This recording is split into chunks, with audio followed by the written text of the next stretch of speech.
Изгубил контрола над возилото и удрил во банкина. Ова е причината за сообраќајната несреќа во која утрово шлепер се излизга кај клучката Хиподром на исклучувањето кон Куманово. Поради тоа овој дел од патот речиси 5 часа беше во прекин, а возилата се пренасочуваа преку автопатот Скопје-Велес. Од МВР соопшти дека возилото првично удрило во банкина пошто целосно се извртело, а возачот бил повреден и пренесен во градската болница Свети Наум Охридски во Скопје.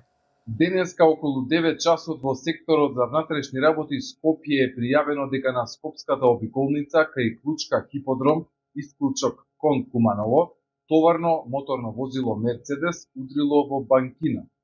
Со повреди се здобил возачот, кој е пренесен во градската општа болница Свети Наум Охридски за укажување на лекарска помош. Од болницата за Канал 5 соопшти дека врз лицето кое го управувало шлеперот се прават амбулантски испитувања и истото не се здобило со тешки повреди по несреќата. Исто така попланево поради сообраќајна несреќа во која учествувале камиони и 2 автомобили. Сообраќајот на патот Македонска Каменица Делчево беше во целосен прекин, соопшти од АМСМ, додека возилата се пренасочувале по околните патишта.